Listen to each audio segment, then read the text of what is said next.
Bueno, Dios les bendiga. Bienvenidos a la segunda clase y vamos a empezar nuevamente.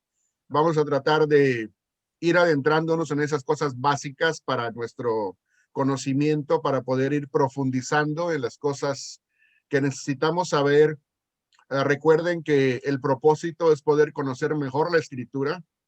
No estamos enfocándonos en cosas ni de ministerio, ni de pastoral, y hasta cierto punto vamos a tocar un poco de teología, pero más que nada vamos a tratar de tocar cosas bíblicas, porque nos interesa conocer más la Biblia que cualquier otra cosa para poder rebatir y refutar todas esas cosas que van llegando a nuestros oídos, a nuestro conocimiento respecto a movimientos pseudomesiánicos. Y le llamamos pseudomesiánicos porque hay verdaderos movimientos mesiánicos que están compuestos por judíos, ¿verdad? Verdaderamente, y que tienen un punto de teología, un punto de vista aceptable, pero hay otros que no son aceptables y hay otros que no son ni siquiera realmente judíos mesiánicos, sino que por eso le llamamos pseudomesiánicos.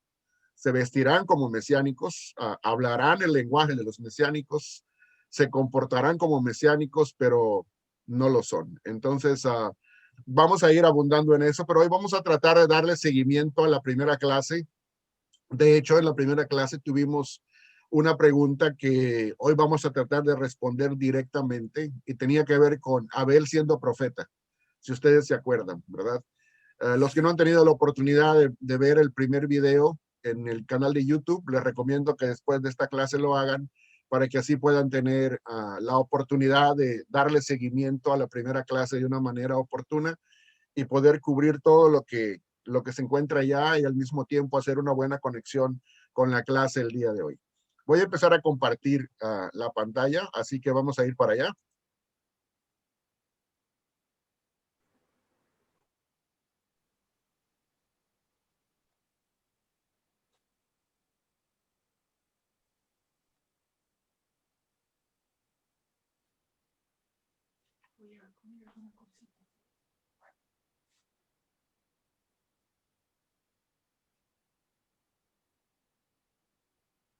¿Se alcanzan a ver bien?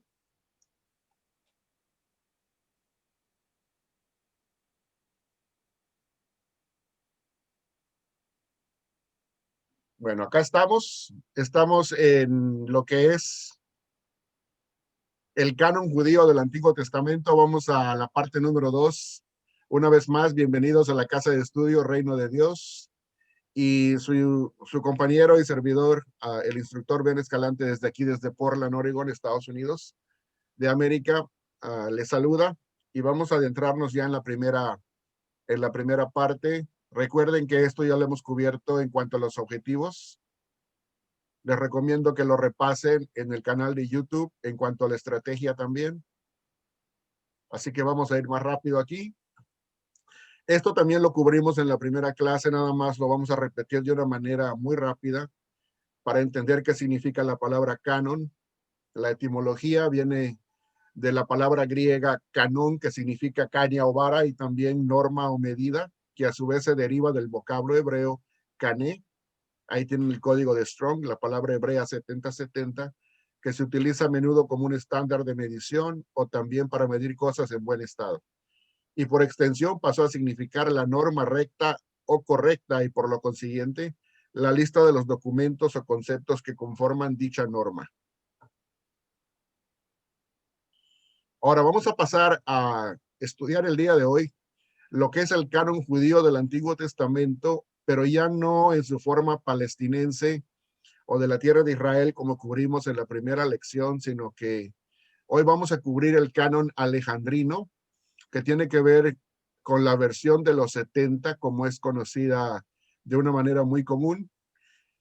Y dice lo siguiente: la Biblia griega, comúnmente llamada Biblia Septuaginta o Biblia de los 70, y generalmente abreviada simplemente con los números romanos 70, es una recopilación en griego koineo común de los textos hebreos y arameos del Tanaj. Ya explicamos en la clase anterior qué significa Tanaj, o lo que es el Antiguo Testamento o la Biblia hebrea. Representa una síntesis en que se subraya el monoteísmo judío o israelita, así como el carácter universalista de su ética. Esto está tomado de Wikipedia y lo hago así para que ustedes puedan encontrar cuál es la fuente de donde lo estoy tomando y pueden ustedes abundar aún más en ello. Podría tomar algún otro tipo de fuente, pero lo que me interesa es que sea algo bastante conocido, a lo cual ustedes puedan recurrir de una manera simple. La Biblia Septuaginta fue el texto utilizado por las comunidades judías de todo el mundo antiguo fuera de Judea y luego por la iglesia cristiana primitiva de habla y cultura griegas. De hecho, la partición, la clasificación, el orden y los nombres de los libros del Antiguo Testamento de las Biblias cristianas. Y cuando hablo de Biblias cristianas voy a hablar en un sentido muy general a todo lo que se conoce, entre comillas, como cristianismo, y me refiero a las iglesias ortodoxas griegas en Oriente, a las iglesias católicas romanas y protestantes en Occidente. Y acá vemos que esta repartición o clasificación o el orden de los libros del Antiguo Testamento no viene del Tanaj o la Biblia hebrea, como lo vimos la clase anterior, sino que proviene de los códices judíos y cristianos de la Septuaginta. La clase anterior también teníamos la pregunta de que si los libros de nuestra Biblia seguían el orden del canon judío y respondimos que determinantemente no lo sigue, sino que sigue el orden que hoy vamos a conocer respecto a la Septuaginta. El nombre de Septuaginta se debe a que solía redondearse a 70, el número total de sus 72 presuntos traductores judíos. Hay un documento muy antiguo que se conoce como la Carta de Aristeas, la cual presenta una antigua versión, de acuerdo con la cual, por instrucciones de Ptolomeo II Filadelfo, ahí tienen los años en que esto ocurrió, del 284 al 246 antes de Cristo, y que fue un monarca griego de Egipto. En ese entonces, 72 sabios judíos enviados por el sumo sacerdote de Jerusalén, que se llamaba Eleazar, trabajaron por separado en la traducción de los textos sagrados del pueblo judío. Y según la misma leyenda que se encuentra en esto de la carta que acabamos de mencionar, la comparación del trabajo de todos, o sea, de todos los traductores judíos, reveló que los sabios habían coincidido en su trabajo de forma milagrosa, dando a entender que la misma lectura se había producido en todos ellos, aunque habían trabajado por separado. En general se piensa que la Septuaginta habría sido formada con el objetivo de cultivar la fe de las comunidades de judíos piadosos que vivían en la diáspora. La palabra diáspora significa dispersión y que se comunicaban en la lengua griega común que se denominaba koiné. Recuerden que el griego koiné, o quizás no lo habían escuchado antes, pero el griego koiné era el griego común, el griego que se hablaba entre el pueblo y que abarcaba todo el imperio griego, diferente al griego clásico, en donde se desarrollaron los grandes filósofos. Este no era un griego clásico, era un griego de la gente común del pueblo. En aquella época residía en Alejandría, Egipto, una muy nutrida y numerosa comunidad de inmigrantes judíos. Sin embargo, dado que la orden habría provenido del rey Ptolomeo II Filadelfo, también es probable que la meta de la misma fuera proveer a la biblioteca de Alejandría de una versión griega de los textos sagrados hebreos. Y aquí tenemos una primera tarea de investigación para la casa, que es la siguiente. A todos los judíos o israelitas que vivían fuera de Judea, ya desde el tiempo de la traducción de la Septuaginta, y estamos hablando desde aproximadamente 280, por así decirlo, 250 antes de Cristo, se les conocía que vivían en la diáspora o dispersión. Y hay tres preguntas. La primera, ¿cuántas diásporas eran conocidas? ¿Cuáles eran sus nombres? O sea, ¿cuál era el nombre de cada diáspora? ¿Y cuál era el idioma común de cada una de ellas? Esto es muy importante que nosotros lo investiguemos y lo conozcamos porque es clave en cuanto a cómo entender la escritura para tiempos posteriores cuando empecemos a analizar cierto tipo de doctrinas que los movimientos pseudomesiánicos traen. Vamos al proceso formativo de lo que es el canon alejandrino de la Septuaginta. Dice aquí, para su formación, la mayoría de los escritos sagrados judíos debieron ser vertidos de versiones hebreas y arameas al griego.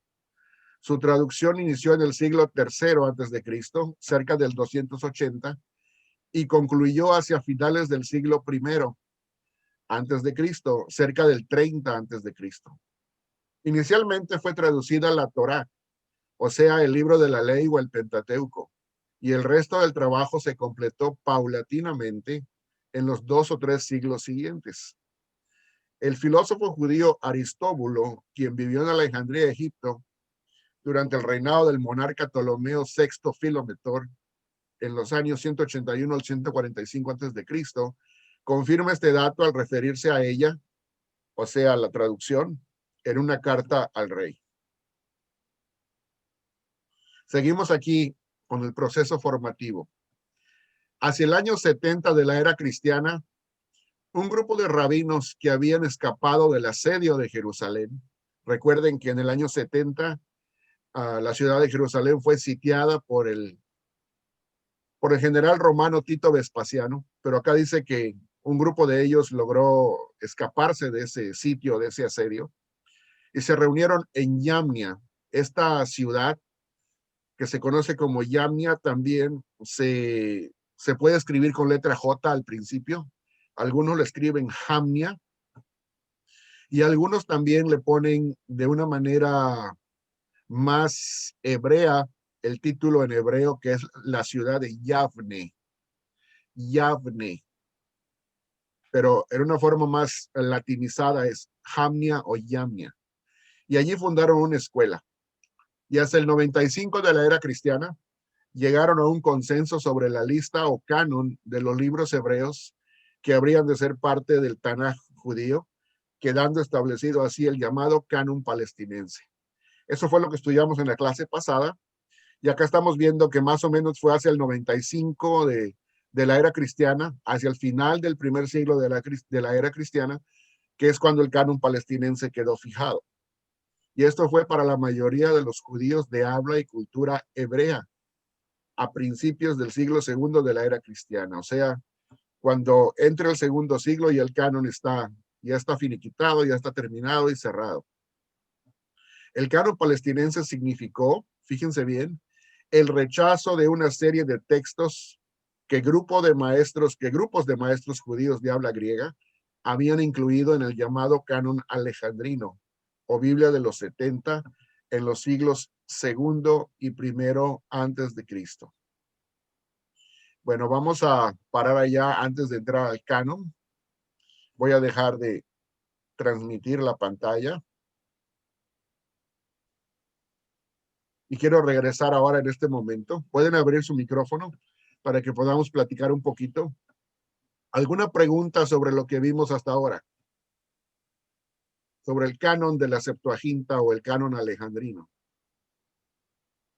¿Podrías comentar algo de las 3 diásporas? Bueno, son 3 preguntas que tenemos, pero las diásporas es muy importante conocer eso. ¿Comentario o pregunta? Es pregunta. Que si podía comentar algo sobre las diásporas. Sí. Ok. Mi interés es que lo investiguen, pero les puedo decir algo breve. La mayoría de los investigadores nos dicen, los eruditos nos dicen que en el tiempo del primer siglo, para el tiempo de la era cristiana, cuando se está desarrollando la iglesia, existía en el mundo 2 diásporas. Una diáspora que se conocía como la diáspora oriental, que es la diáspora que tenía como su centro la ciudad de Babilonia, en lo que hoy es el país de Irak. Allí por Bagdad y todo ese tipo de lugares, por allá está la ciudad de Babilonia, físicamente, literalmente hablando. En aquel entonces todavía existía.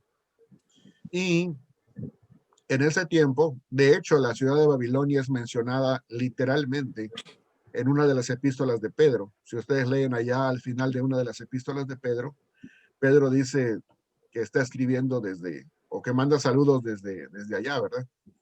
Y es interesante que los que están en todos los esparcidos, y cuando estamos hablando de los esparcidos o los dispersos en la diáspora oriental, estamos hablando de una diáspora que se consideraba hebrea o muy cercana a la vida palestinense, porque de hecho se consideraba esa diáspora como íntimamente conectada con el pueblo de Israel, Palestina del primer siglo. ¿Por qué? Porque todavía esa diáspora mantenía fuertemente toda su cultura y lengua hebrea o aramea, que es muy parecida. Entonces, se le consideraba como la diáspora oriental y se consideraba que utilizaban el idioma arameo en esa diáspora, porque ese era el idioma que habían preservado. Y es arameo, ¿por qué? Porque desde el tiempo en que el idioma fue cambiado al haber sido dispersos, en aquellos países abrazaron ese lenguaje y se quedaron con ese lenguaje. Ahora, existe otra diáspora, que es la diáspora occidental, que es la diáspora en donde nosotros tenemos a los judíos que están dispersos entre todas las naciones, por así decirlo, europeas de aquel entonces. Y en esta diáspora occidental se les conoce como la diáspora helenista. ¿Por qué se les conoce como helenista? Porque eran judíos que aunque vivían en otras partes del imperio, en la parte occidental, habían abrazado y habían adoptado la cultura y las costumbres griegas en el idioma y en las costumbres, aunque todavía eran judíos por religión. ¿Sí me doy a entender? Todavía seguían siendo judíos por religión, y no me estoy refiriendo todavía a miembros de lo que es el grupo cristiano, sino entre la judería ortodoxa que todavía no era cristiana, esta diáspora conocida como helenista o como occidental, hablaban el griego y habían adoptado costumbres griegas. Por ejemplo, con el paso del tiempo encontramos que individuos de esta diáspora se convirtieron al evangelio. Por ejemplo, el más grande de todos es el apóstol Pablo. Él fue un helenista, ¿verdad? Entonces, ¿por qué? Porque había crecido desde pequeño, había crecido en Tarso. Tarso estaba en el occidente, estaba dentro de la dispersión judía occidental, era helenista, sus padres habían sido helenistas, aunque él desde temprana edad también, digamos muy temprano en su adolescencia, fue llevado a Jerusalén y también estudió allí en Jerusalén, por eso hablaba bien el hebreo, pero después de eso regresó a vivir a Tarso, ¿verdad? Y así lo podemos ubicar como un helenista. Otro helenista y otros helenistas que nosotros ubicamos dentro de la iglesia ya con el tiempo, aparecen en el capítulo 6 de Hechos.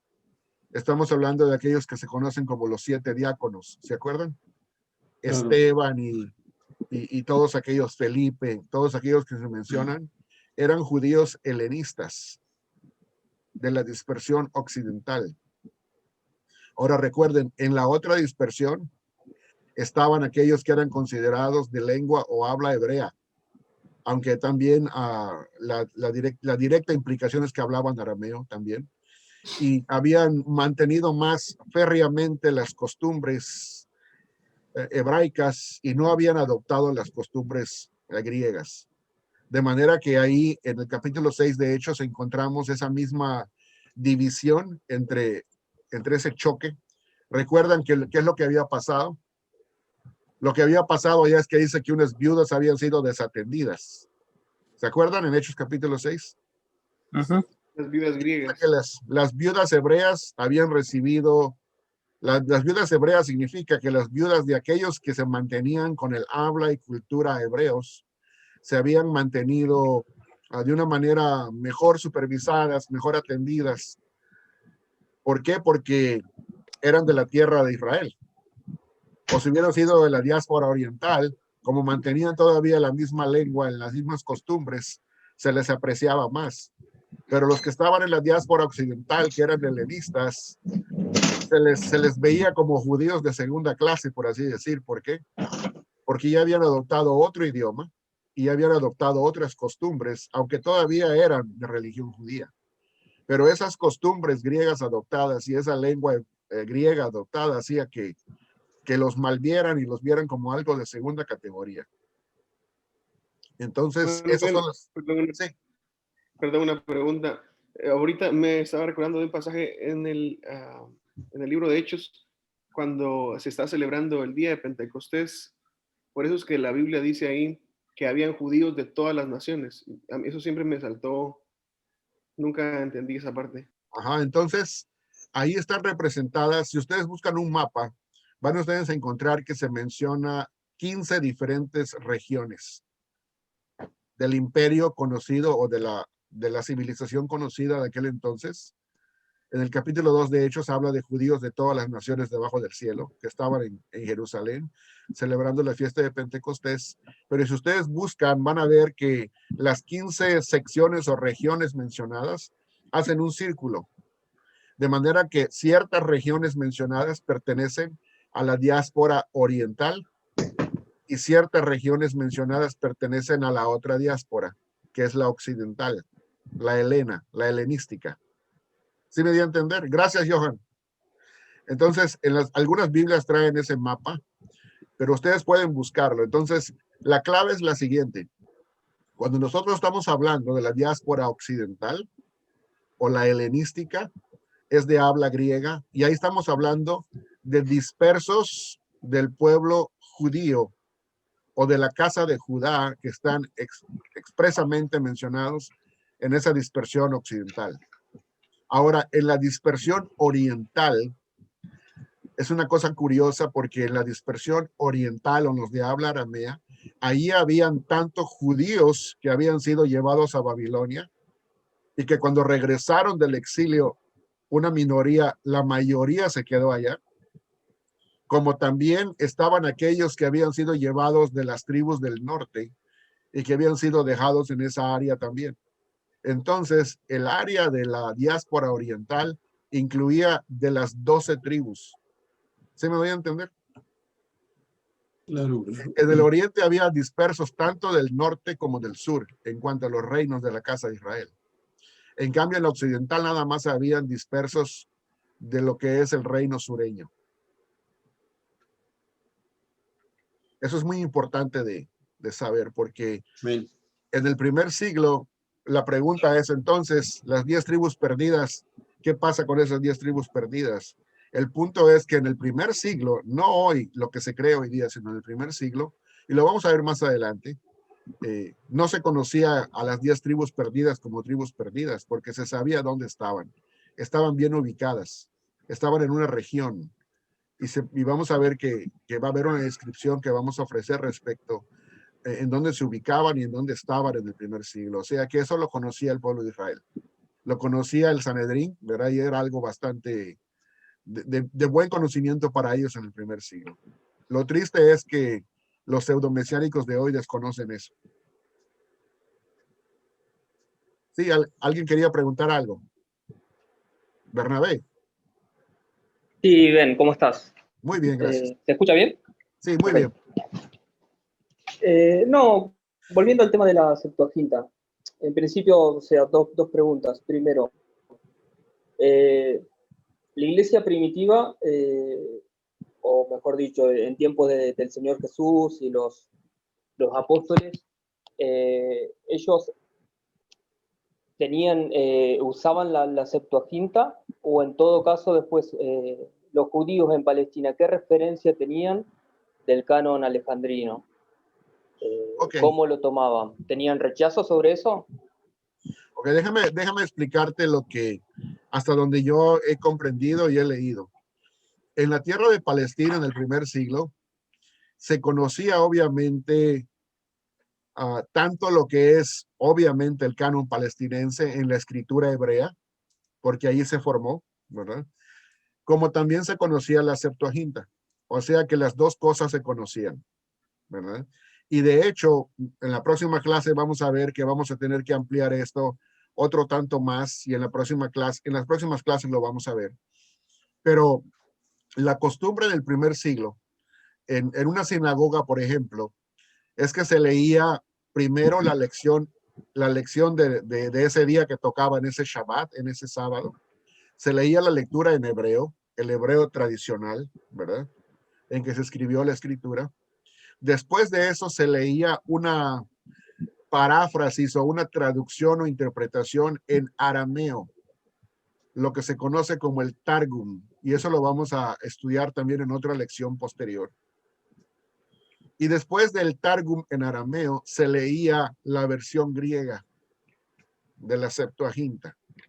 De manera que, estando en una sinagoga del primer siglo, si tú estabas en una sinagoga y tú tenías diferente tipo de cultura o tenías diferente tipo de entendimiento en cuanto a lenguajes o idiomas, si tú escuchabas el hebreo y lo entendías, pues de una vez ahí te quedabas ubicado, ¿no?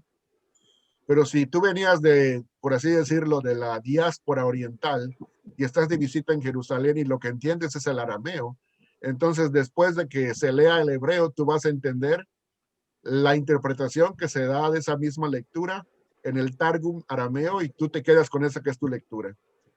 Pero si tú vienes de la diáspora occidental y estás de visita en Jerusalén y entonces leen la Septuaginta, entonces esa va a ser tu escritura porque ese es tu idioma. ¿Sí me doy a entender? Se practicaba la lectura de los tres idiomas a la hora de que la lectura se llevaba a cabo en la sinagoga. O sea que los judíos de Palestina del primer siglo conocían la escritura en tres formas: la escritura original hebrea, el Targum arameo y también la Septuaginta en griego. Ahora bien, lo que vamos a ver más adelante en la clase es que muchos dicen hoy que Jesús y los apóstoles usaban la Septuaginta a la hora de predicar, ¿verdad? En eso yo difiero porque estando en Palestina, lo más común y lo más seguro es que utilizaban la versión hebrea para la lectura, porque era la lectura obligatoria y lo que era normal en la tierra de Israel. Ahora, el hecho de que hayan utilizado la versión hebrea a la hora de la lectura no significa que es lo que en ese idioma predicaba Jesús a la hora de estar en la calle, porque la lectura en la sinagoga es una cosa, la predicación. Él venía de una región de Galilea donde se hablaba principalmente el arameo, y lo más seguro es que él predicó en arameo. Y cuando se llevó el evangelio a las naciones y se escribieron los evangelios en griego, entonces se utilizó la versión Septuaginta para tomar muchísimas de las citas que ya estaban hechas para introducirlas a lo que es los evangelios y las epístolas. ¿Sí me doy a entender? Perfectamente. Era un proceso diferente dependiendo del auditorio para cual se estaba llevando a cabo la predicación, la lectura o la proclamación del evangelio por escrito, por así decirlo. Obviamente, si hablamos del apóstol Pablo, tomándolo como ejemplo, si él está predicando en alguna parte en Atenas o en alguna ciudad griega en su viaje, pues no se iba a poder hablar ni en arameo ni en hebreo, porque nadie le iba a entender. Tenía que predicar directamente en griego. Entonces, por eso es que lo eligieron a él de esa manera. Lo mismo pasaba con Bernabé, que también era un judío helenista, y Dios tuvo en su bien escoger ese tipo de personas porque se necesitaba personas que eran políglotas para poder llevar el mensaje del evangelio a diferentes naciones debajo del cielo. Una persona que nada más hablara puro hebreo, pues de la tierra de Israel no podía salir porque nada más ahí le entendían su lenguaje, su idioma. Hoy en día, por estos grupos pseudo-mesiánicos, sería muy resistida la Septuaginta. Sí, por eso vamos a entrar hoy a escuchar esto y esa respuesta la vamos a ofrecer en la parte siguiente de la clase. ¿Ok? Hermano Benja. Sí, permítame un segundo nada más. Déjeme, aquí el hermano levantó la mano creo que fue Gustavo, ¿no? Sí, Gustavo, habla. Sí, pero ¿se está escuchando? Sí, sí se escucha. Ah, bueno, yo, sí, no, simplemente no me quedó claro, capaz que no lo entendí bien. El canon palestinense sería la Tanaj judía. ¿Hasta ahí Así bien? es, así es. Lo que vimos la Y, semana pasada, la quincena pasada. sí, pero si fue, digamos, canonizada o escrita en el 95, ¿Jesús que usó la traducción oral que tenían? ¿Cómo? Si ese canon, acabas de decir, creo que entendí así, que fue establecido en el año 95 de nuestra era cristiana, 95. Sí. Jesús, qué escritura usó? ¿Tenían una traducción, una Torá oral? ¿Sería esa? No, la escritura que Jesús utilizó, en pocas palabras, lo que hay que explicar un poquito es que la escritura que Jesús utilizó es la misma Tanaj que nosotros conocemos. Claro. Ahora, en el 95 no quiere decir que se inventaron otros libros o que se metieron libros que Jesús no conoció o no usó, sino que simple y sencillamente se confirmaron oficialmente los libros que por tradición ya estaban en el canon palestinense. Claro, ahora entiendo. Para diferenciarse de la Septuaginta. Para diferenciarlo de la Septuaginta, y precisamente por eso lo hicieron, aunque sí hay que hacer la aclaración, y más adelante lo vamos a ver, de que hay ciertos libros que hoy conocemos como apócrifos, lo vamos a ver hoy, y otros libros que también son conocidos como pseudoepígrafos. La palabra pseudoepígrafos quiere decir pseudo, que se conocen bajo ese nombre, aunque no fueron escritos por ese autor. Entonces hay ciertos libros, como por ejemplo uno de ellos es el libro de Enoch, que es un libro pseudoepígrafo que fue escrito en hebreo originalmente, pero que no quedó en el canon, aunque ya estaba escrito desde antes que se cerrara el canon, pero que tradicionalmente no había estado dentro de lo que es el canon, porque no existía como canon. Entonces, en ese tiempo, algunos ese libro de Enoch lo consideraban como escritura, algunos no lo consideraban como escritura, pero la mayoría no lo consideraba como escritura durante el durante el primer siglo del tiempo de Jesús. ¿Fue el que usó Judas para la epístola? Sí, ese mismo fue. Ajá. Entonces, en el 95 lo que ocurrió fue la formalización y la clausura del canon. Ahora, esto lo hicieron judíos rabínicos, no lo hicieron judíos de creencia en Cristo, sino que, o en Jesús, sino que lo hicieron judíos rabínicos, talmúdicos, que estaban empezando lo que es el talmudismo, que hoy conocemos hasta el día de hoy. ¿Sí quedó claro? Ben, una consulta. Sí. En la definición que pusiste, ¿no? Extraído de Wikipedia, cuando define a la Septuaginta dice, es una síntesis que representa el monoteísmo judío. Por definición, se entiende como que es una síntesis de qué. En todo caso, ¿difiere del canon palestinense? Sí difiere del canon palestinense, de lo que está hablando es del monoteísmo ético universal, ¿verdad? En cierto sentido, aunque hayan diferentes libros en un canon y otros libros extras en el canon alejandrino, el monoteísmo siempre es el mismo monoteísmo que está presentado en ambos cánones. ¿Sí me explico? O sea que el monoteísmo como creencia universal del pueblo de Israel o del pueblo judío se encuentra tanto en lo que es la Tanaj en hebreo, como también en la traducción al griego que es la Septuaginta. Lo que está tratando de decir es, no es que en la Tanaj había monoteísmo y que en la Septuaginta hay algo más que monoteísmo. Claro. Es el mismo monoteísmo incluido en ambos cánones. Nada más que un canon tiene más libros y el otro tiene menos libros. Sí, hermano Ciro, ahora sí. Bueno, a propósito de las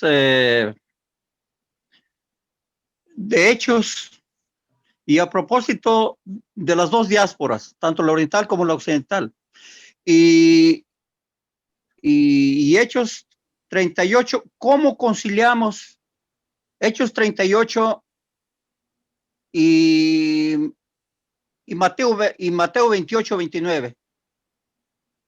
No le comprendí respecto a Hechos 38. ¿De cuál capítulo es? De Hechos 2, 38 y Ajá. Mateo 28, 29.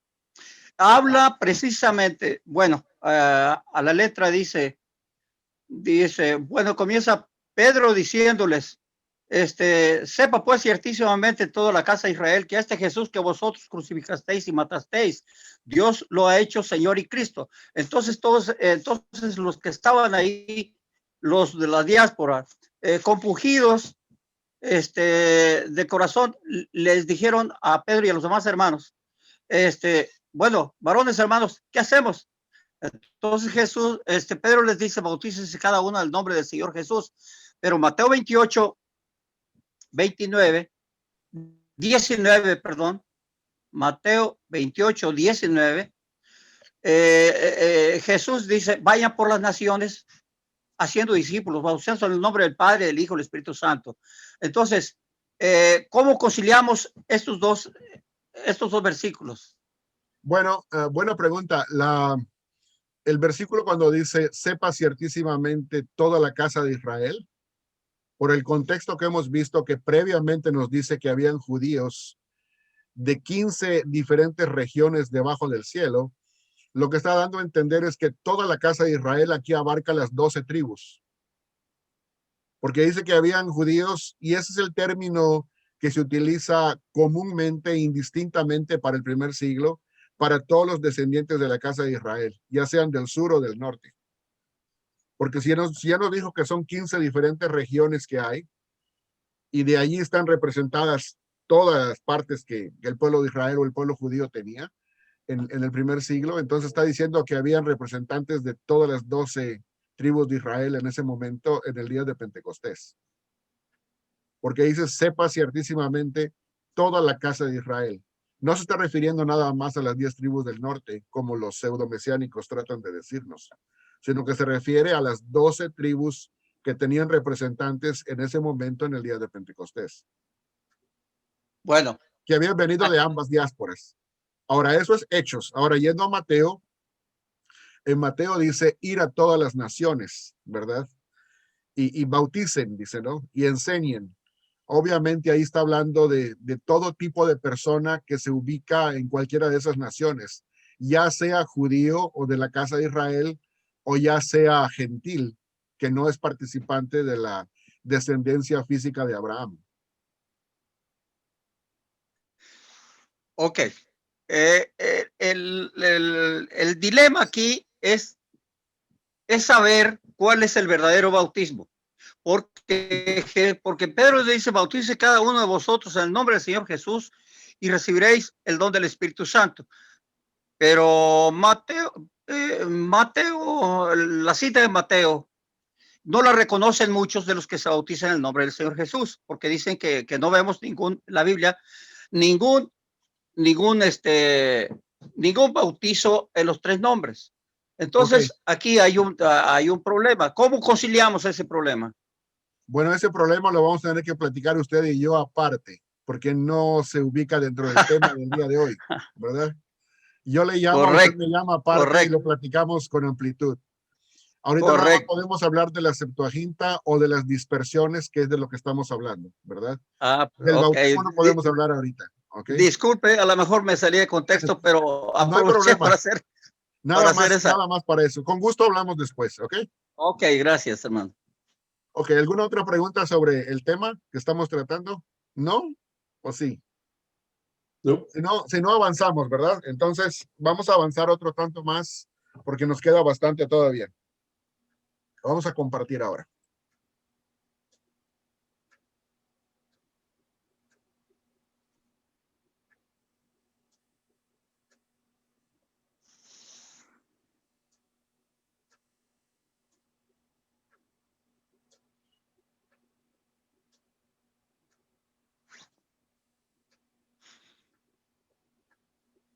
Ok, estamos de vuelta y acá tenemos el orden de los libros del canon alejandrino.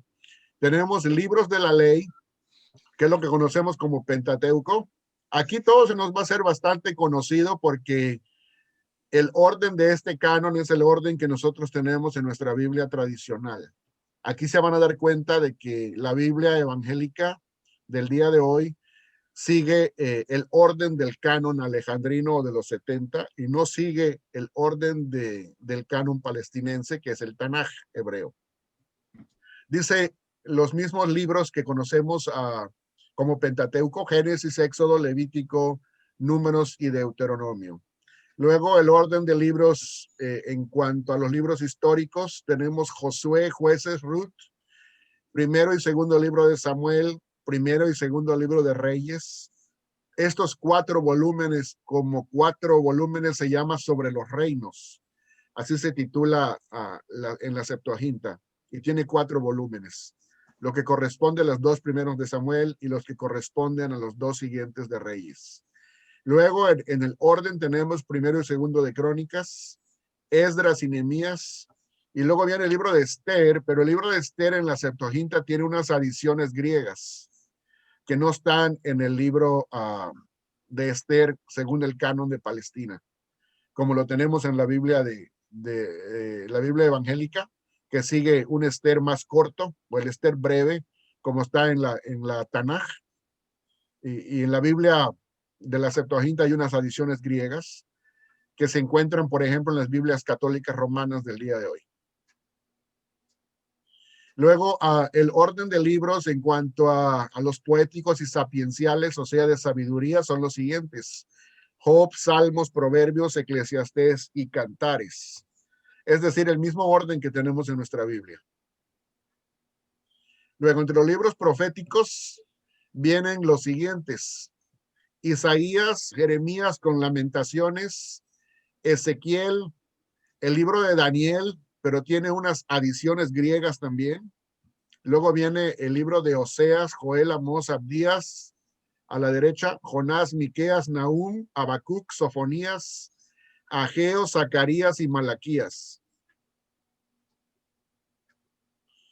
Y acá vamos a ver ciertos libros, o otra manera de ponerlo son otros libros no incluidos en el canon palestinense. Y vamos a ver acá 7 de esos libros que sí están incluidos en el canon católico romano y ortodoxo griego.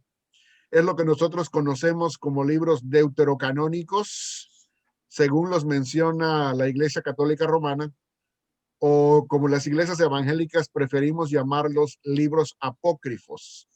Ahí hay una diferencia porque nosotros le denominamos apócrifos, pero la Iglesia Católica Romana y la Iglesia Ortodoxa griega les llaman deuterocanónicos. Entonces, tenemos a Judith, Tobit, algunos lo traducen Tobías, tenemos Baruch, la carta de Jeremías, tenemos primero y segundo libro de Macabeos, el libro de sabiduría de Salomón como deuterocanónico, y el eclesiástico, también conocido como Sirácida, o el libro de Jesús ben Sirá, o Yeshua ben Sirá, Yeshua hijo de Sirá. Entonces ese es otro libro deuterocanónico. Y estos 7 libros, vuelvo a repetir, están reconocidos y aceptados en el canon de la Iglesia Católica Romana y la Iglesia Ortodoxa griega. Ahora, acá hay otros libros no incluidos en el canon palestinense o el Tanaj, pero que interesantemente hay los primeros 4 de ellos sí son reconocidos y aceptados por la Iglesia Ortodoxa griega, y estos son libros en adición a los que acepta la Iglesia Católica Romana. Y hay otros tantos más que del 5 al 8 que ya no son considerados aceptados por ninguna de las otras 2 ramas, ya sea católica romana u ortodoxa griega, y los vamos a ver en la lista también. El primero es primero de Esdras, luego tenemos tercer libro de Macabeos, la oración de Manasés y el Salmo 151 son aceptados todos ellos por los ortodoxos griegos. O sea que la Iglesia Ortodoxa griega tiene más libros en su canon, aún que la Iglesia Católica Romana. Y los libros que quedaron fuera de estos cánones son cuarto libro de Macabeos, que ahora sí son considerados apócrifos, tanto por la Iglesia Católica Romana como por los ortodoxos griegos. Los Salmos de Salomón, que no son los mismos salmos que nosotros conocemos en nuestra escritura, son otros salmos. El libro de Enoch y el libro de los Jubileos, como ejemplo, ¿verdad? Y esos libros los tenemos también en esa lista. Y esa es la conclusión a la que estamos llegando. La Septuaginta fue la versión del Antiguo Testamento en griego que los apóstoles de la iglesia primitiva usaron en el primer siglo de la era cristiana para predicar el evangelio de Jesucristo. Hace un rato mencioné que la predicación es la predicación, si fue Pablo, utilizó la Biblia Septuaginta en su predicación y también en la escritura que hizo de sus epístolas. Los otros apóstoles que no estaban trabajando en la dispersión occidental, pues quizás utilizaron otro proceso. Pero Pablo, por ejemplo, utilizó ese proceso, y también los evangelistas, que al poner las citas del Antiguo Testamento en los evangelios, una gran cantidad de ellas viene de la Septuaginta. Es decir, que ya sea que hayan predicado de viva voz oralmente con la Septuaginta o no, eso es debatible. Lo que no es debatible es que de verdad utilizaron la Septuaginta para tomar citas de ella y ponerlas en los evangelios y en las epístolas en forma escrita. Eso no tiene debate.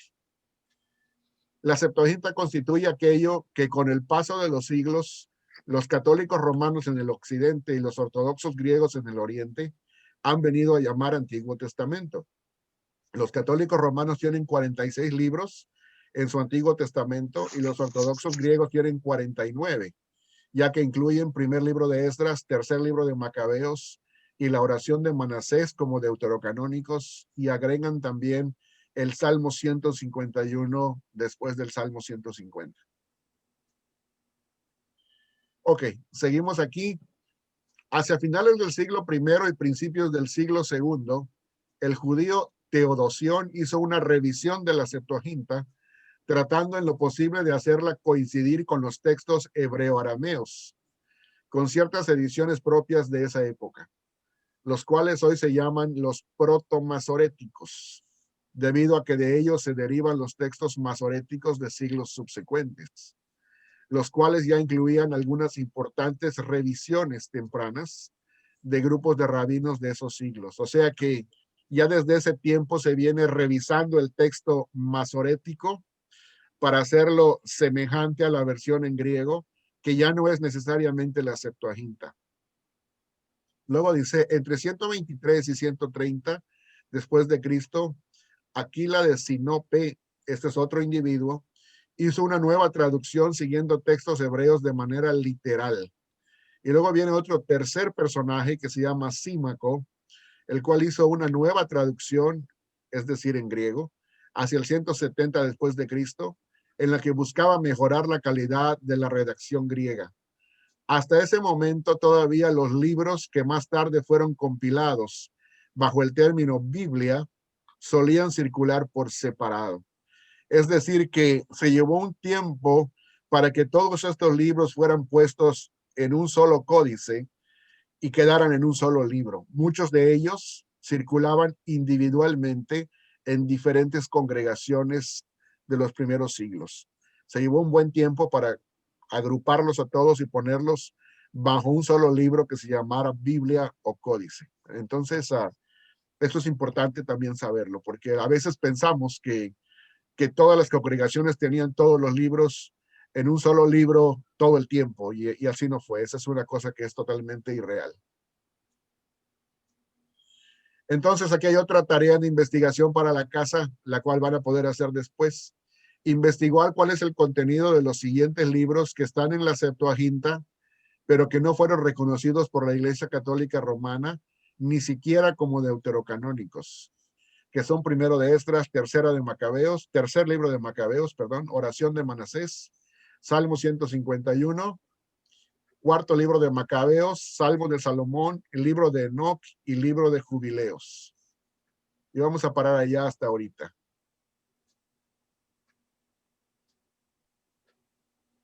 ¿Alguna pregunta sobre esa sección? ¿Pueden abrir su micrófono ahora?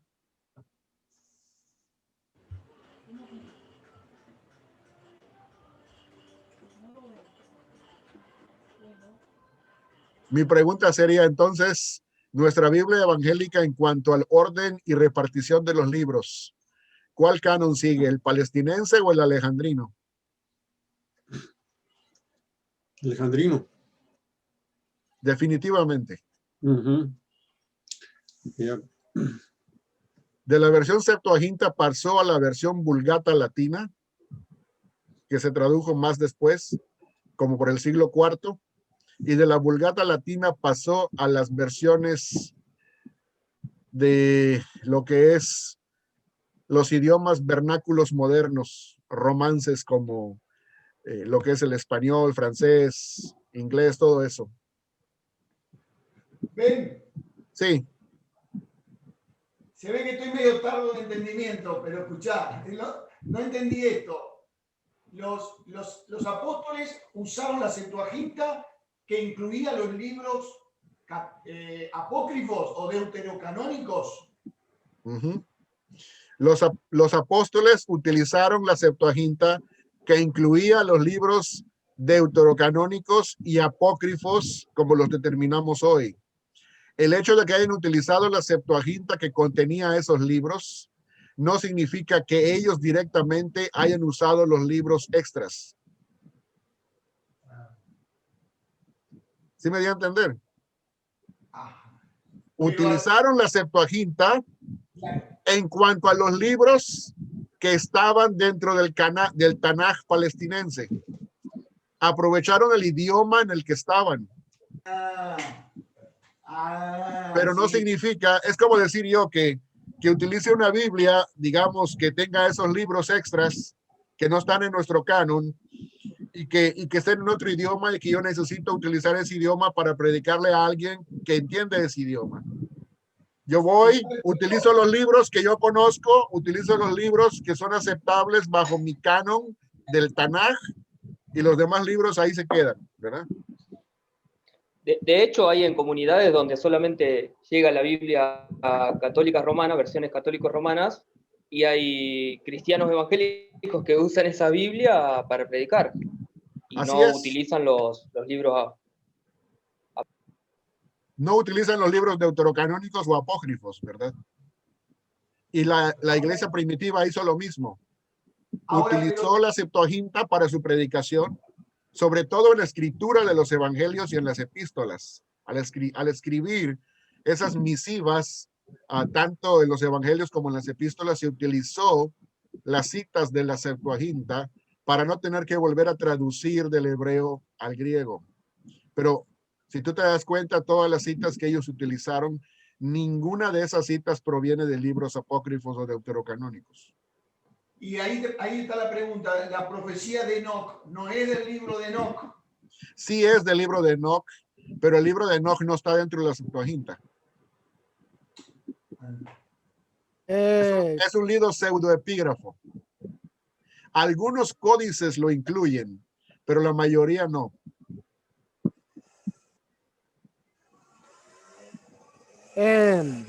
Una pregunta. Sí, Johan. ¿El libro de Enoch es inspirado o no es inspirado? ¿Es confiable ese libro? Mira, desde mi manera de entender, de una manera rápida, te puedo responder nada más. Claro, se puede abundar muchísimo sobre eso, ¿verdad? Pero para mí no es un libro inspirado. Ahora, el hecho de que uno dice no es un libro inspirado, no quiere decir que toda la información que contiene ese libro es mentira. Hay que tener cuidado de algo, ¿verdad? Uno puede tener un libro, por así decirlo, y decir, este es un libro histórico. Y en cuanto a la historia, lo que narra puede ser que toda la historia que narra es verdad. Y que así ocurrieron los hechos. Pero una cosa es decir que los hechos que están ahí narrados son verídicos, y otra cosa es decir que son inspirados. ¿Sí me doy a entender? Sí. Un historiador puede narrar la historia lo mejor que la conoce en base a los hechos, y tú lees el libro y decir, bueno, este libro no dice ninguna mentira. narra todos los hechos tal y cuando pasaron en la forma en que están descritas. No tiene mayor interpretación, nada más están narrando datos históricos. Y otra cosa es decir que tiene inspiración. ¿Sí me doy a entender? Sí. Pues el libro de Enoch tiene ciertos datos que son verídicos, pero no significa que es un libro inspirado. Por eso es que cuando se cita en la epístola de Judas, está citando uno de los datos que son verídicos. Pero eso no significa que porque ese dato es verídico, que todo el resto de la información que tiene es inspirada. Son dos cosas diferentes. Ok, bien. Sí, ¿Sí me dio a porque, entender? ¿Sí me dio a sí, entender? sí. Ok. Otra pregunta sobre el libro de Daniel, que decía incluido el griego. Y hay una, Porque si, a mi entender, por ejemplo, el libro de Daniel se escribió en arameo. no, el libro de Daniel está escrito en hebreo. Una parte, una sección está escrita en arameo, pero la mayor parte está en hebreo.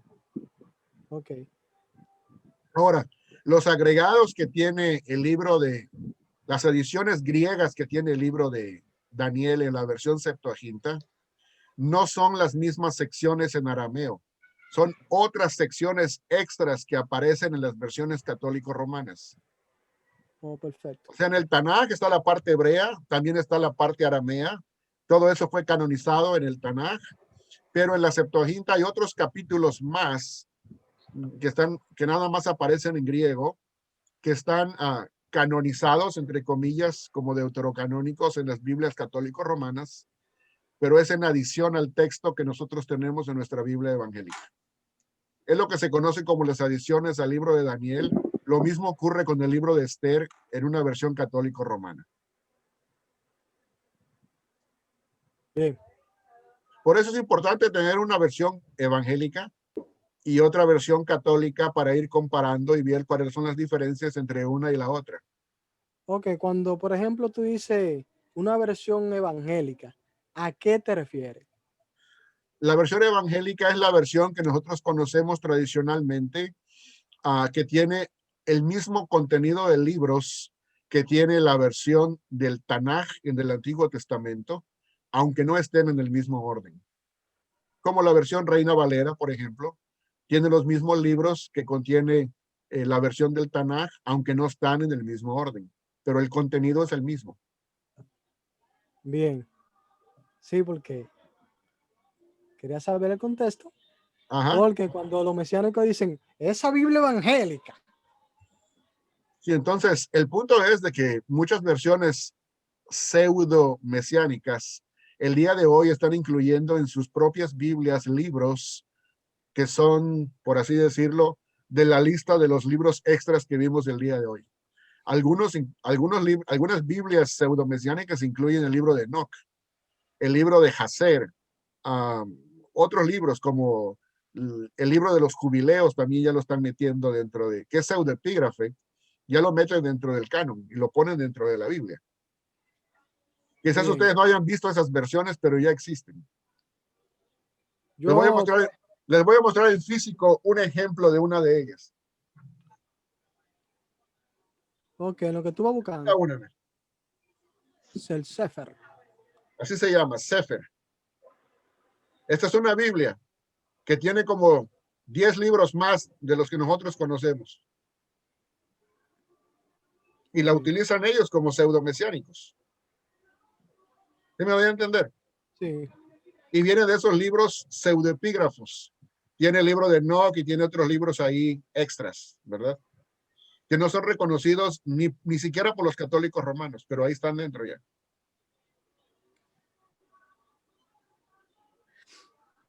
hay una Entonces, cuando hablo de la Biblia evangélica, es la Biblia tradicional que nosotros conocemos como evangélicos, que no incluye deuterocanónicos. bien, a los 66 libros. Sí, los 66 libros que conocemos. Ahora, en cuanto al Antiguo Testamento, solamente 39. Hermano Ciro. Sí, hermano, disculpe mi ignorancia, pero ¿cuál es la diferencia entre un libro histórico a un inspirado? Bueno, un libro histórico es como nosotros lo podemos ver y lo podemos identificar como hemos dicho. Por ejemplo, ¿cuántos de ustedes han visto el libro de Macabeos? El primero y el segundo libro de Macabeos en una Biblia católica romana. ¿Alguna vez lo han visto? Yo, Sí, claro, ahí por ejemplo habla de la historia de los macabeos, Hanukkah y esas cosas. La Habla de la guerra de los historia lobos. habla de la historia del pueblo de Israel en su guerra con los invasores helenistas griegos del tiempo de ellos, ¿verdad? Contra los Yo fui, seleucos, por así decirlo. Y sobre todo como y Antíoco Epífanes y Epífanes. todos aquellos, ¿verdad? Entonces, esos son libros históricos y uno aprende historia de esos libros, pero no significa que son inspirados. La diferencia entre un libro inspirado es como lo dice el apóstol Pablo en su escritura, cuando escribe en 1 Timoteo. Creo que es 1 Timoteo, si no me equivoco, cuando dice toda la escritura toda escritura inspirada es útil para esto, dice. Entonces, toda escritura inspirada es útil para corregir, redarguir, instruir en justicia. Ahí habla todo eso. Entonces, para que un libro inspirado pueda hacer todo eso, tiene que tener dos cosas básicas. Tiene que ser inerrante, no contener errores, y tiene que ser infalible, que no guía hacia el fracaso en cuanto a materias de ética, doctrina o cualquier otra índole. O sea, que no te guía hacia un mal obrar, ¿verdad? O hacia un mal creer. Entonces, los libros históricos pueden tener historia muy edificante, pero no son inspirados. No sirven para eso. no Sin sirven para embargo, hermano, corregir. perdón, Sí, sin embargo, para mí el libro de Enoch, aunque, pues bueno, ya está dicho por usted y lo tengo sabido, que es apócrifo. Sin embargo, ese libro a mí me ha servido como edificación, porque tiene muchas profecías que se cumplen en Jesucristo. gracias por el comentario. Y a mí también me ha servido de mucha edificación. Porque el hecho de que sea apócrifo, como digo, no quiere decir que todo lo que diga sea mentira o que no puede edificar en ningún sentido. ¿Sí me voy a entender? Hay muchos Bueno, libros que son históricos y que pueden edificar, ¿verdad? Pero una cosa es que puedan edificar o que sean edificativos en ciertas áreas y en ciertas cosas, y otra cosa es que sean libros inspirados para estar dentro del canon. Esa es otra cosa. ¿Sí me dio a entender allá en esa parte? sí, Ahora, la clase del día de hoy no es tanto para debatir cuáles deben estar dentro y cuáles no deben estar dentro. No se vayan a confundir con el propósito de la clase. El propósito de la clase no es debatir si los que tienen estos libros están correctos y los que tienen otros libros están equivocados. No, el propósito de la clase es nada más ver cuáles son los libros de cada canon, cómo funciona el canon y en qué manera nos va a convenir saber por qué están distribuidos de esa manera a la hora de interpretar la Biblia. Ese es el punto básico de la lección. ¿Sí me doy a entender? sí, sí. Ya las minuciosidades de cuál debe estar, por qué sí, por qué no, eso es para otro tiempo, porque es más minucioso y se lleva más cantidad de información. Claro, claro, y que ese debate ya pasó ante años, en el siglo I, la iglesia. Entonces, no lo vamos a debatir ahorita, ¿verdad? Vamos a continuar en este momento. Vamos a volver a compartir.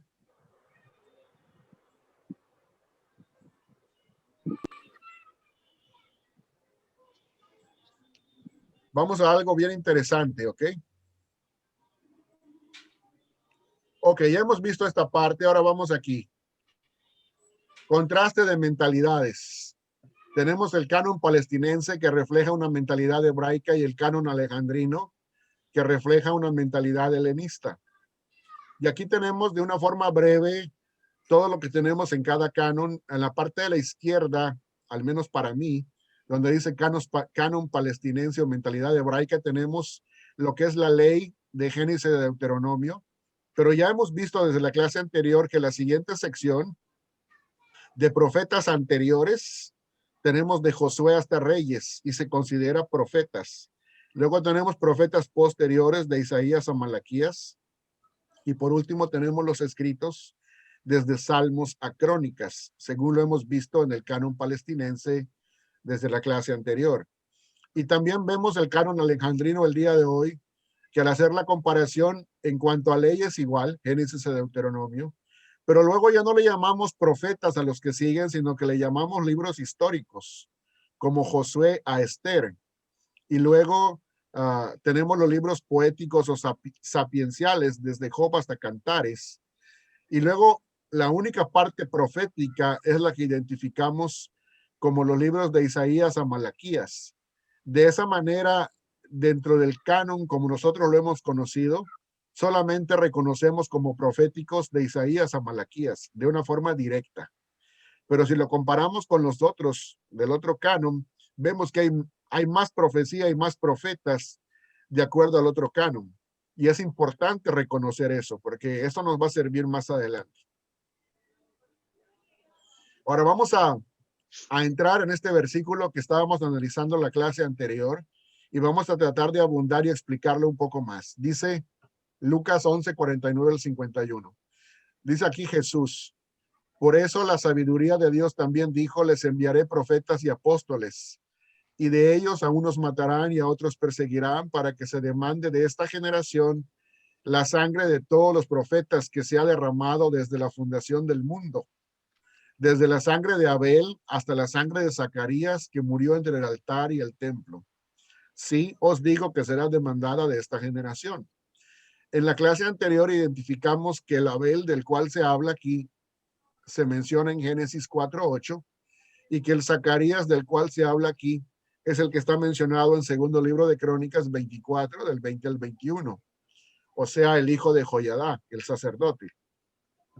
Ahora bien, aquí Jesús nos dice claramente lo siguiente, y vamos a analizar otra vez este pasaje, para que se demande de esta generación la sangre de ¿quiénes? De todos los profetas. Si puede cerrar su micrófono, por favor. Que se ha derramado desde la fundación del mundo, desde la sangre de Abel hasta la sangre de Zacarías, que murió entre el altar y el templo. Sí os digo que será demandada de esta generación. Es decir, que según Jesús el Mesías, Abel fue un profeta. Zacarías, hijo de Joiada, fue un profeta. Y muchos otros fueron profetas, empezando desde Génesis, Éxodo, Levítico, Números, etcétera. Esto nos quiere decir que según Jesús, todos los individuos que van de Abel en adelante, todos tenían un aspecto profético. Todos eran considerados profetas. Y acá tenemos un pasaje bíblico que comenta sobre esto. Hebreos 11, del 1 al 40, nos dice que todos estos fueron profetas, según el ente de Jesús. Menciona el verso 4 a Abel, y luego el pasaje que tenemos ahí, Lucas 11, 50 al 51, lo menciona como profeta. Y según ese lente, sería lo mismo con todos los demás. Y acá tenemos varios ejemplos. Enoc está mencionado en Judas 14. Noé está mencionado en 2 de Pedro 2:5. Abraham, Génesis 27. Isaac, Génesis 27, 27 al 29. Jacob, Génesis 49. José, Génesis 44, verso 5 y luego el 15. Moisés, Deuteronomio 34:10. Gedeón en Jueces 8:9, Barak en Jueces 4:6, Samson en Jueces 15:20, Jefté en Jueces 11:30 al 31, David es mencionado como profeta en Hechos 2:29 al 30, Samuel en primer libro de Samuel 3:20, y los profetas, es decir, que tienen libros escritos, los que se conocen como profetas. Todos estos son identificados como profetas, según el ente de Jesús. Y según nos menciona acá Hebreos 11, del 1 al 40. Ahora, déjenme decirles lo siguiente. El hecho de que sean considerados como profetas desde Abel en adelante no es una cosa que nada más a Jesús se le ocurrió. Eso es algo que ha existido en el entendimiento judío desde tiempos inmemoriales. Fíjense de esto. Para poder entender el propósito y significado de Génesis 1 al 11 y su función como una introducción a la Torá, o sea, al Pentateuco, es importante señalar una característica literaria común en los relatos del Génesis. Y no solamente va a ser en Génesis, va a ser en los libros del Pentateuco. Una característica descrita más tarde por los rabinos como lo siguiente: Maasei Avot Siman Lebanim, que significa las obras de los padres son una señal, o sea, una señal profética para los hijos. Así, Maasei Avot Siman Lebanim significa que Moisés escribió relatos o narraciones acerca de los patriarcas, no solo para contarnos acerca de los patriarcas y acerca de aquellos que los precedieron, sino también para decirnos qué les acontecería a los descendientes de esos patriarcas, es decir, al pueblo de Israel étnico en su futuro. Aunque algunos eruditos usan esta frase hebrea para identificar esta característica literaria, otros se refieren a ella hoy como tipología narrativa o analogía literaria. En cierta manera es un tipo de tipología narrativa profética. Y esta cita es tomada del libro titulado La Meta de la Torá, escrito en inglés por los eruditos bíblicos israelíes Seth Postel, Eitan Bar y Erez Soref, publicado por Israel College of the Bible, One for Israel Ministry, Colegio de Israel de la Biblia, Ministerio 1 para Israel. Y esto es bien interesante porque esto nos lo está diciendo tres eruditos que son directamente judíos mesiánicos verdaderos. Son tres eruditos israelíes que viven el día de hoy en Israel, que son israelíes de sangre y que son descendientes de familia de Israel, pero que son creyentes en Jesús, en Yeshua, y que tienen un ministerio que se llama Uno para Israel y que se están dedicando a evangelizar a todos los judíos que no son creyentes en Jesús en la tierra de Israel. Esto es algo que ellos nos lo traen en este libro.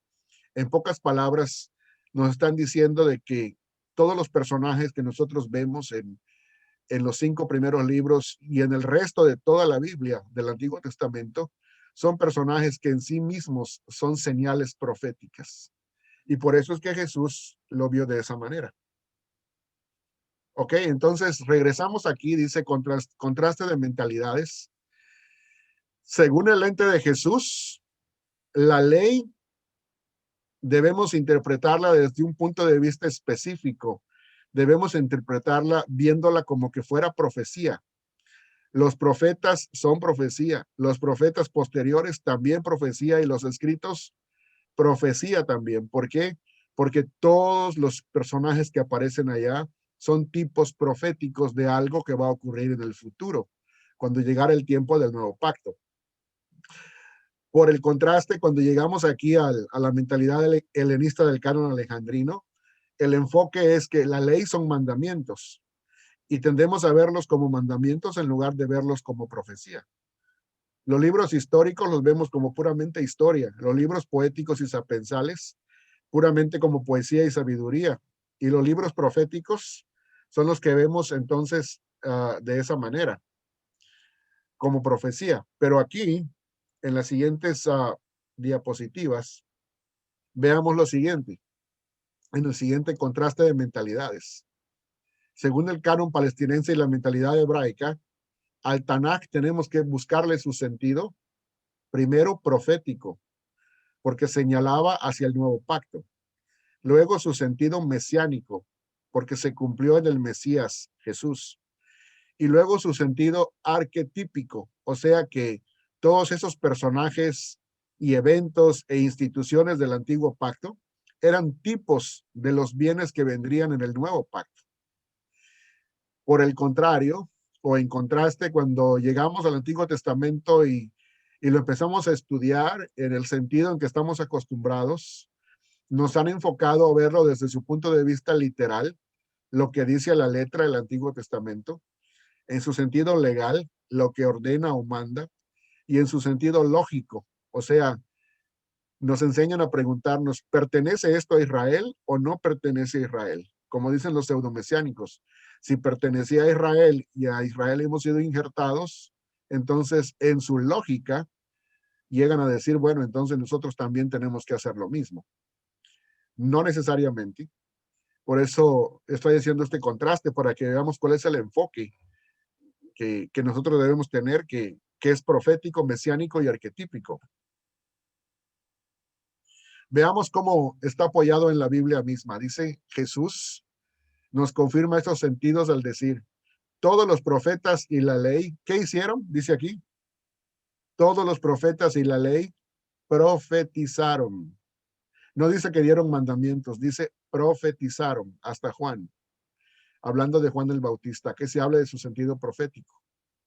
Y luego dice, y comenzando desde Moisés y siguiendo por todos los profetas, les declaraba en todas las escrituras lo que de él decían. O sea que aquí vemos el sentido mesiánico, que todo esto eran profecías que se cumplirían en el Mesías.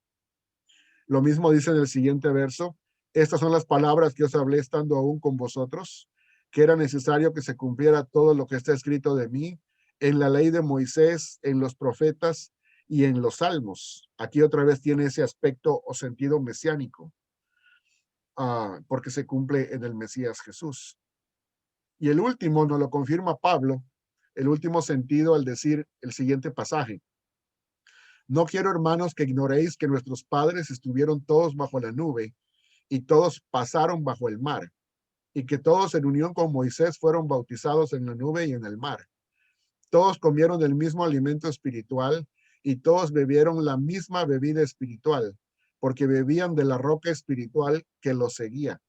Y esa roca era Cristo. Y dice el verso 11, todas estas cosas, o sea, las que hemos leído en el verso 1 y en el verso 2, 3 y 4, les acontecieron como ejemplo.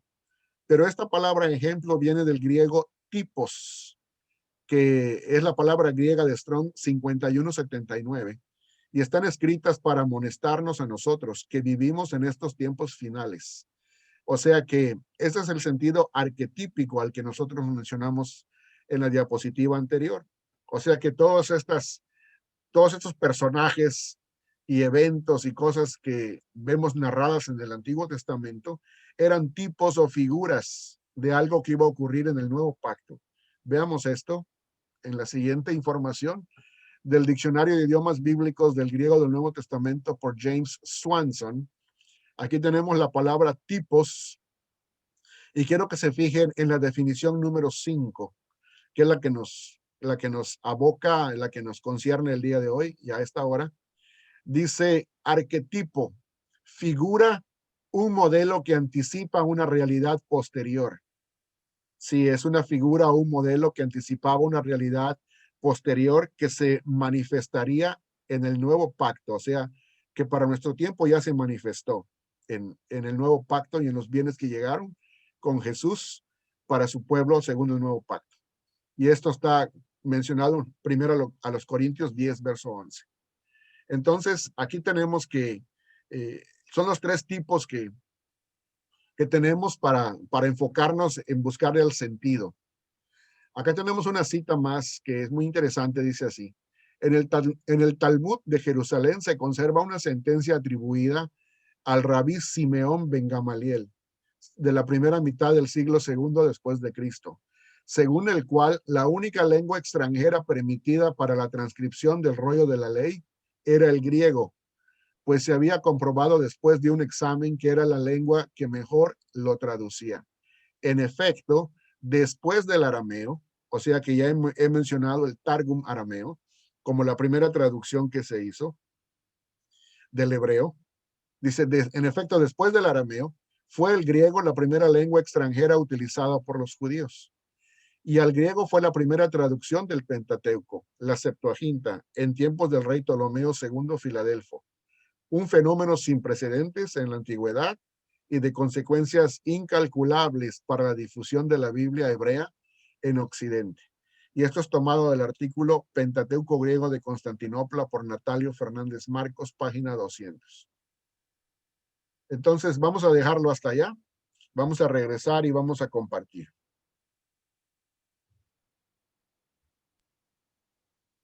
Ahora sí pueden abrir su micrófono. ¿Alguna pregunta o comentario sobre esta sección?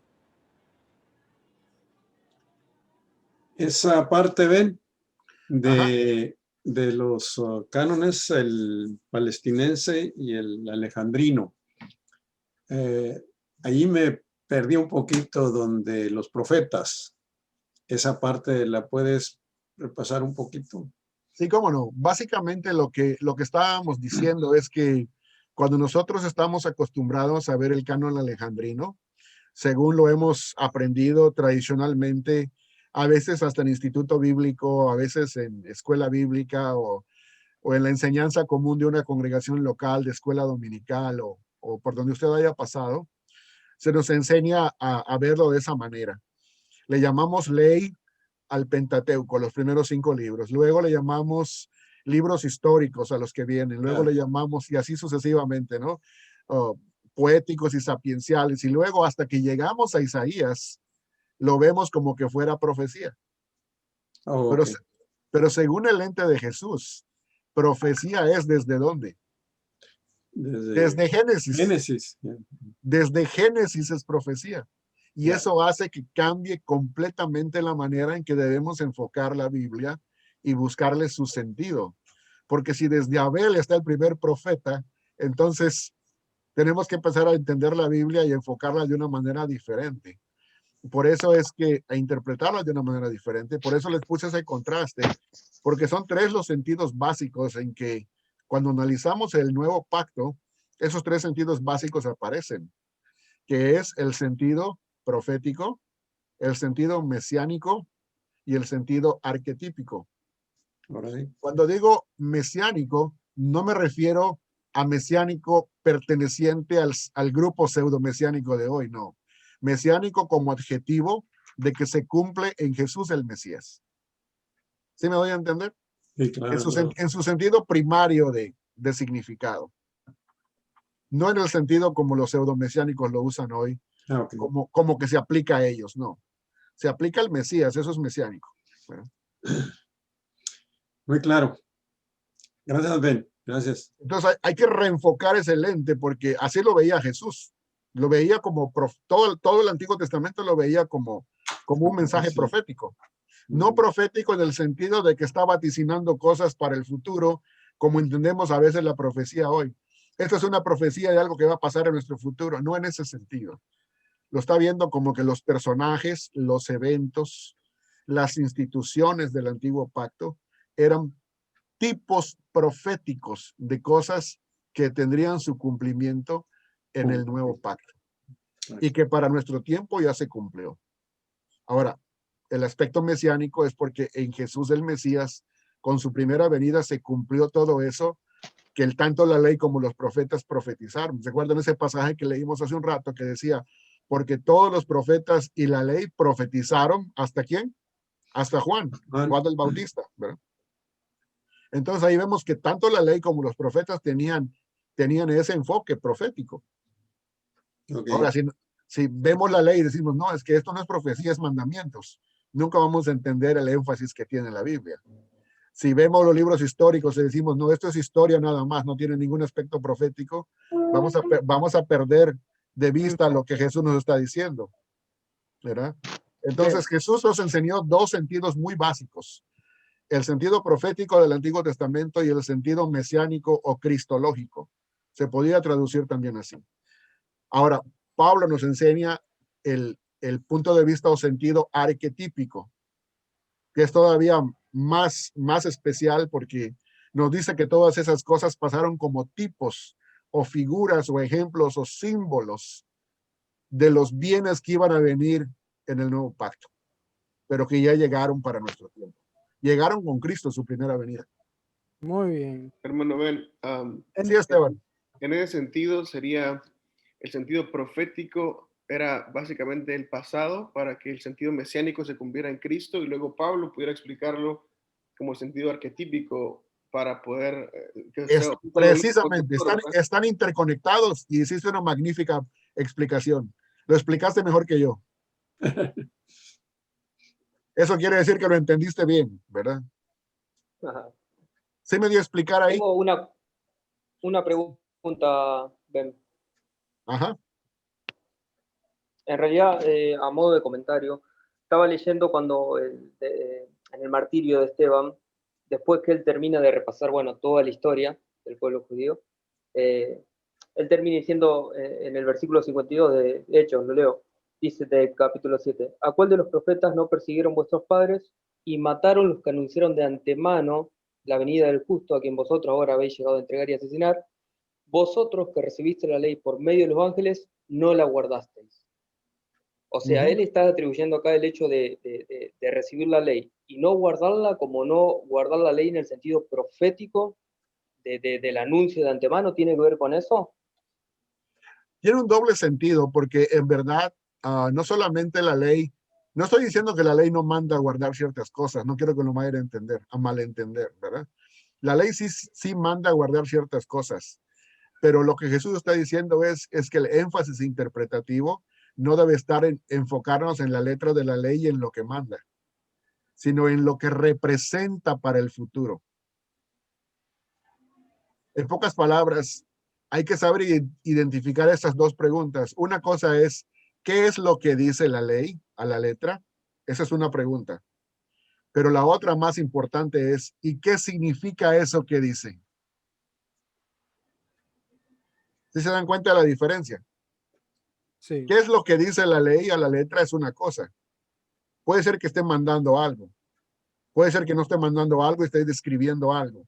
Por ejemplo, en Deuteronomio capítulo 18, ahí a la letra está narrando y dice claramente, porque yo levantaré otro profeta como tú en el futuro. Y el pueblo debe oír a ese profeta. ¿Sí lo han leído, no? Claro.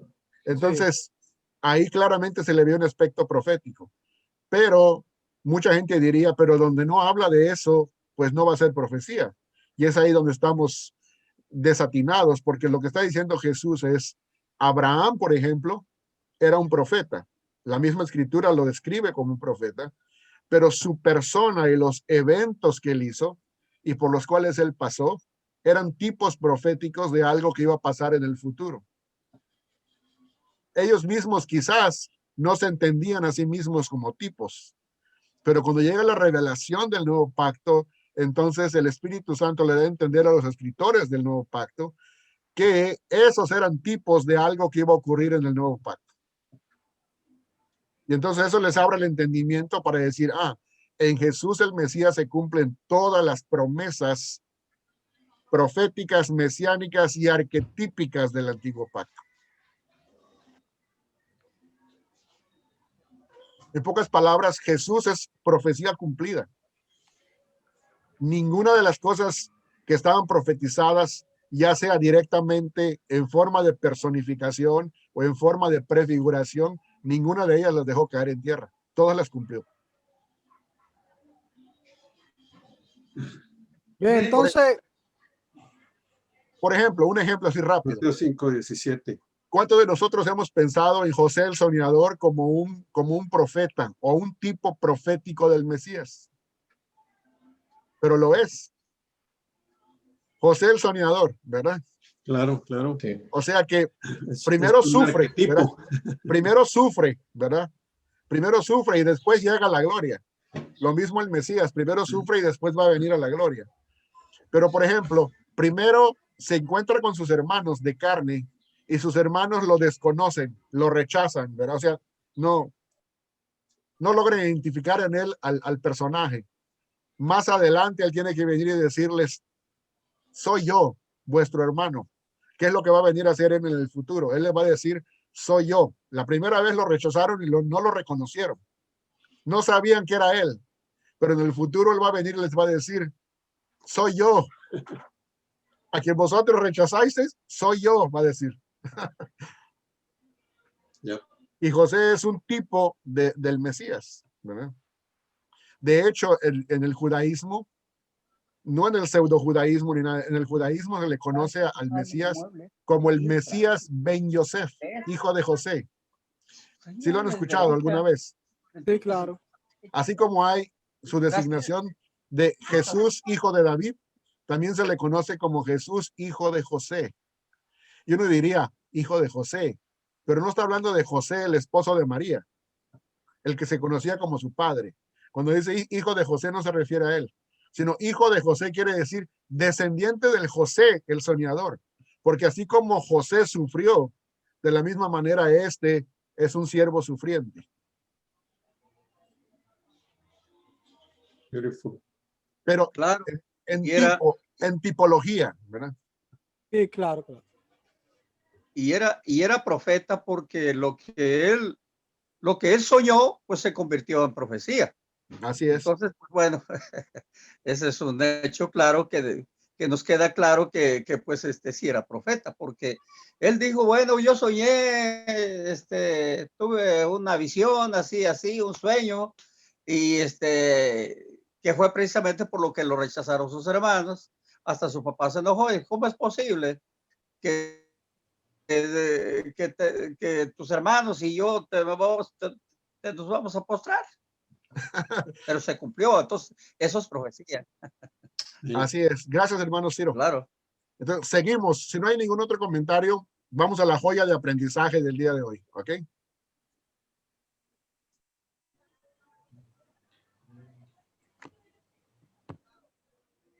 Cierren su micrófono, por favor.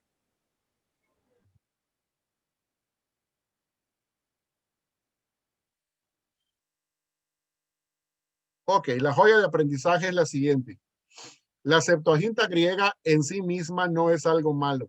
Al contrario, sirvió en su tiempo y en su ubicación geográfica en la lengua o idioma común de aquellos días, griego koiné, a todos aquellos que querían conocer las escrituras del pueblo de Israel y aún mejor, conocer al Dios de Israel.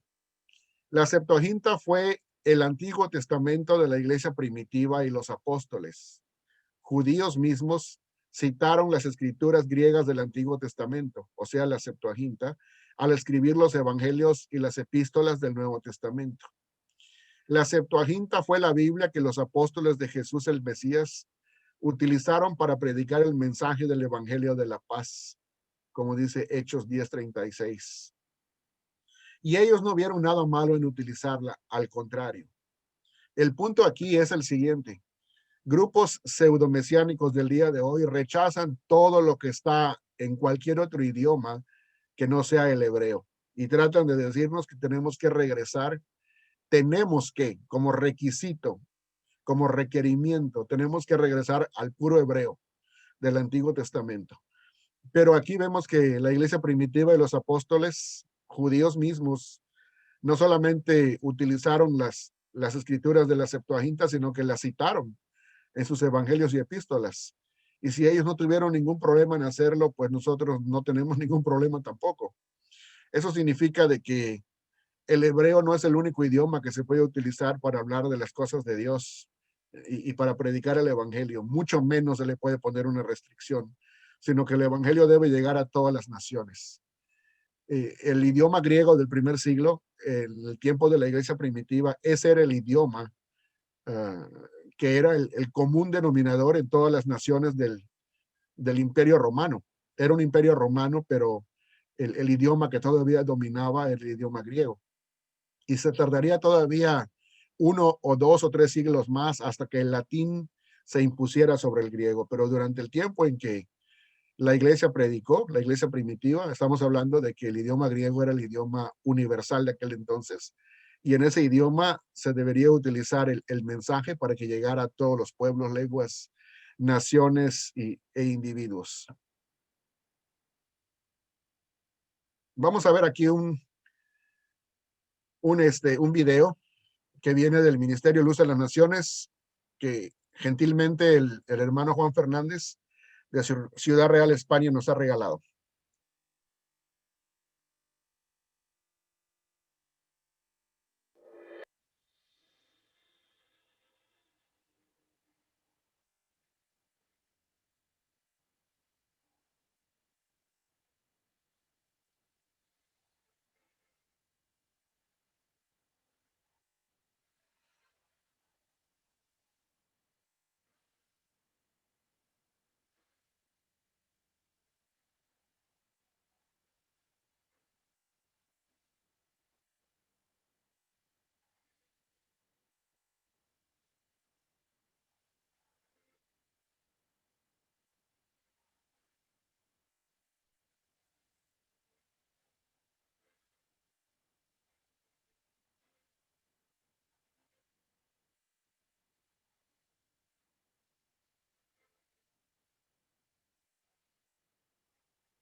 ¿No se ve, Benjamín?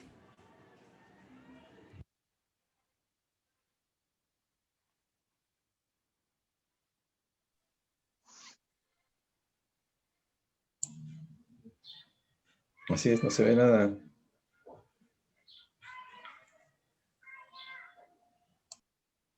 No, no se ve.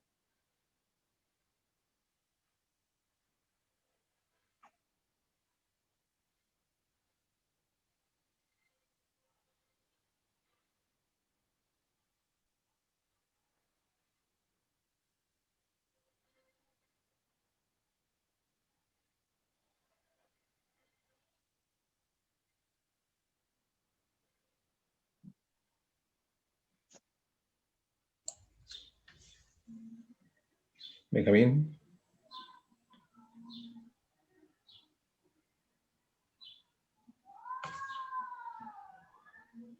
Para mí no hay imagen. ¿Puede cerrar su micrófono, por favor? Ok. ¿Alcanzaron a ver el video?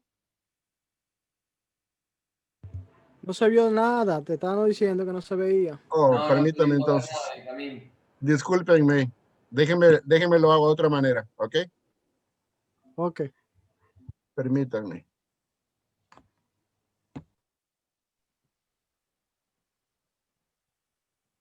Ahora sí. ¿Se alcanzan a ver ahora? ¿Alcanzan Ahora a ver sí, el... Benjamín. Ahora sí? Muy bien. Ahí va. Ahora sí. Ahí va.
¿Pueden abrir su micrófono?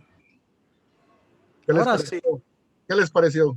el Evangelio de la Paz. ¿Les Claro, gustó? se acabó la guerra, todo ha terminado. Consumado es. Y Así es, Jesús es nuestra paz. así es. Con Él vivimos en paz. Lo interesante de todo esto es que cuando hablábamos del mensajero de la paz y que él proclama esa paz para nosotros, eso fue lo que la iglesia primitiva hizo, precisamente proclamar el mensaje de la paz, pero lo hizo en el idioma griego, imagínense, para aquellos que vivían en toda la parte occidental del imperio. Y que alguien venga a decirnos hoy día de que no se puede predicar en griego, que no se puede predicar en español, inglés, francés o cualquier otro idioma, ¿verdad? Y que nada más puede hacerse en hebreo, pues tampoco difícil eso. Ok. Me recuerda a una época en la historia en la que solo se podía predicar en latín. No sé por qué. Ajá. Entonces, Benjamín, ahorita tú mencionaste los contrastes sobre hebraica, que es la mentalidad, el enfoque que nosotros tenemos que tener, ¿verdad? Así es. Esa como visión. Otra cosa sobre Jesucristo, porque nosotros, ¿verdad? Estamos aquí. Se mencionó a Jesucristo, también se mencionó a Jesús. Es malo mencionarlo, debemos de decir Yeshua Mashiach o Jesús el Mesías, ¿sí? Bueno, eso lo vamos a tocar bien profundamente en una clase más en el futuro, pero de manera rápida lo que les puedo decir es que para mí no hay nada malo en mencionar el nombre Yeshua HaMashiach o Yeshua nada más. Como tampoco hay nada malo en mencionar Jesús, Jesucristo, Jesús el Cristo, Jesús el Mesías. Para mí todos son aceptables y todos son equivalentes. El extremismo está en que los grupos pseudomesiánicos dicen y enseñan que solamente la frase Yeshua HaMashiach es la correcta y que solamente esa es la única que se debe de usar. Entonces eso es incorrecto, porque ni en la escritura misma de los evangelios, ni en los evangelios mismos, ni en las epístolas, ni en el libro de Revelación, ni una sola vez aparece el nombre Yeshua como algo escrito, como el nombre mismo del Salvador en el idioma griego. Precisamente se transliteró al idioma griego para que todos los pueblos pudieran conocerlo. En griego se dice Iisus, y de allí pasó al latín y de allá a nuestro idioma, pero no tiene nada de malo. O sea que no estoy diciendo de que no se deba predicar o no se pueda predicar en hebreo. Claro que se debe predicar. También las personas que hablan hebreo necesitan conocer de Jesús o de Yeshua en su idioma. Pero son equivalentes. O sea, no tiene nada de malo. El decir Yeshua no quiere decir que estemos judaizando. Simple y sencillamente estamos diciéndole en el idioma hebreo el nombre original que Jesús tuvo, pero de ahí a decir que solamente ese nombre se debe usar y que usar cualquier otro nombre para Jesús en cualquier otro idioma es pecado o está mal, o que tiene raíces paganas o que tiene raíces malas o encontrarle otro tipo de significado, eso ya es un extremismo, está fuera de la Biblia y eso es completamente reprochable, no es aceptable. Como mexicano, como personas que hablamos español, bueno, el Yeshua, podemos hablar así porque, pues bueno, así lo entienden los judíos. Pero nosotros tenemos que hablar en nuestro idioma porque nosotros podemos pronunciar bien esa palabra y para aquellos que hablen también el mismo idioma. Así es que para nosotros, los que hablamos español, pues tenemos que decir Jesús. Ese es mi punto de vista, ¿verdad? Y lo comparto, o sea, no tengo ningún problema, por eso utilizo el vocablo o la frase o el nombre de Jesús todo el tiempo con ustedes y con cualquier otra persona. Ahora, si alguien viene conmigo que es de tinte o corte mesiánico y empieza a utilizar la palabra Yeshua, lo puedo empezar a usar juntamente con él sin ningún problema también, por motivos de comunicación. No porque Claro, crea que, claro. no porque crea que esa es la única frase o la única mención correcta o la única que se puede decir, sino simple y sencillamente para que, como dijo el apóstol Pablo, con los judíos me hago con los judíos para ver si salvo a alguno de ellos. Así es. Mi único propósito es el del amor de Cristo, evangelizar a aquel que necesita el evangelio. Amén. Ven, Sí, la verdad muy revelador lo de la comparación de las mentalidades.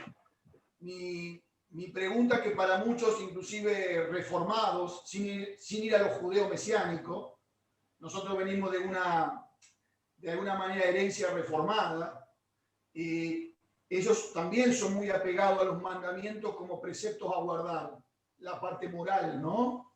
Mi pregunta es, cuando se plantea el diálogo de Jesús, tan trascendental, con el joven rico, y le dice, los mandamientos conoces, y que él quería adquirir la vida eterna, de alguna manera guardando los mandamientos. Mi pregunta es, ahí tengo un dilema medio exegético. ¿Jesús lo lleva a los mandamientos como para demostrarle que nadie los puede guardar? Y no como que tendría que reafirmar guardarlos. ¿Se entiende? no, sí lo entendí perfectamente y estoy contigo en cuanto a la primera postura que mencionaste, que lo quería llevar a él para que se diera cuenta de que no los podía cumplir. Ahora, obviamente no todos lo entienden de esa manera, ¿verdad? Mucha gente, sobre todo los pseudomesiánicos, lo entienden de la manera opuesta, en la segunda postura que tú dijiste. Eso también lo vamos a tocar en una clase posterior, de una manera detallada. Vamos a analizar los versículos, pero de una manera rápida quiero nada más decir que no es mi punto de vista y nuestro punto de vista en este ministerio va a ser evangélico, pero diferente a la postura reformada. De antemano les digo eso porque también cuando yo crecí en mis primeros pasos en el camino, por así decirlo, cristiano, en el trasfondo de donde yo vengo, desde un punto de vista reformado nos enseñaban de que los 10 mandamientos era la ley de Cristo para guardar el día de hoy, no como punto para salvación, sino como camino de vida para aquellos que ya eran salvos, ¿verdad? Pero eso lo vamos a tocar más en detalle. Hoy día no creo de esa manera, pero eso no significa de que haya dejado de creer en la ley de Cristo. Al contrario, creo más en la ley de Cristo. La diferencia está en que ya no defino la ley de Cristo como los 10 mandamientos, sino como algo diferente. Entonces, no significa que en nuestra vida no haya mandamientos que observar o que cumplir. Sí los hay. Ahora, la pregunta es, ¿son los 10 mandamientos? Esas donde tenemos que esperar un poco más a que lleguemos a esa lección para poder aclarar en forma amplia y detenida los términos. Pero en forma rápida, creemos en la obediencia, creemos en la fidelidad a Jesús, creemos que debemos vivir en santidad, todo eso. Ahora, ¿qué define eso? Bueno, lo vamos a ver en otra lección. Hermano, ¿cree usted que sería malo, entonces sería contraproducente pensar que Jesucristo está hablando a los judíos, como en este caso al judío al joven ¿no cree usted que la ley de Cristo es la ley, es una aclaración, es una revelación, una interpretación de la ley de los 10 mandamientos? No en ese sentido. Pienso que la ley de Cristo es la ley que viene de Dios a través del Mesías Jesús para nosotros, pero es una ley perteneciente al nuevo pacto, no es una ley del antiguo pacto, sino que es una ley del nuevo pacto y es la culminación de la voluntad de Dios. Y la ley de Cristo en el nuevo pacto supera cualquier otra ley que haya sido dada antes. O sea, no es una disminución de mandamientos, sino que es una elevación de la voluntad de Dios para nosotros, pero a través de Jesús. Tomando en cuenta que la ley de Cristo es ley moral. Es Y una la ley, ley y la ley de los El punto es del Pentateuco, pues sí, era en su gran mayoría ritual. Pero los 10 mandamientos en sí, yo considero en mi particular punto de vista que cada uno de los mandamientos tienen que ver para cada situación de la vida aún del cristiano. Sí, el punto mío es el siguiente. Conforme vamos avanzando, no estamos saliendo del tema, pero en corto nada más les voy a decir lo siguiente.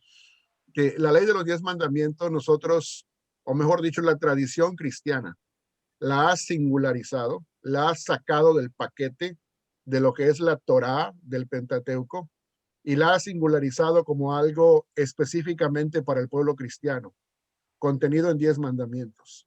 Pero no hay ningún pasaje exegético en el nuevo pacto que haga eso, como para decir de todo lo que está en el antiguo pacto vamos a sacar nada más los 10 mandamientos y lo vamos a traspasar al nuevo pacto. No hay ninguna parte que haga eso. Eso lo ha hecho la tradición cristiana, pero no es bíblico. Entonces, conforme tenemos que ir explicando eso, vamos a llevar varias clases para ir despacio, pero primero tenemos que poner otras bases para poder llegar a eso. ¿Ok? Claro, claro, claro. Está Poco a poco emocionante, vamos los hermanos llegando. están como desesperados, Sí, que quieren. yo sé que están emocionados y quieren llegar a eso, pero vamos a ir paso a paso.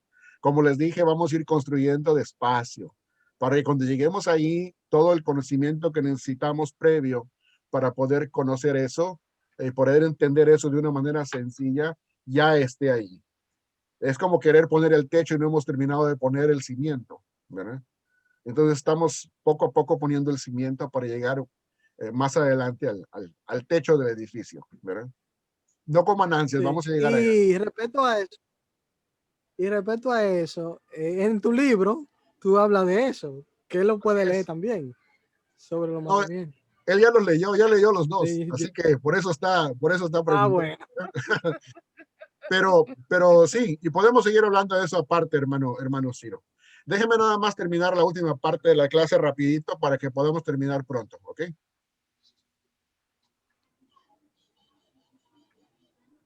Ok, acá vamos a compartir esta parte. Y acá tienen ustedes los materiales de la bibliografía. Tienen una página de la web que se llama bibliatodo.com, donde pueden encontrar lo que es la Septuaginta al español, traducida por Guillermo Huneman, que si no me equivoco, creo que fue chileno.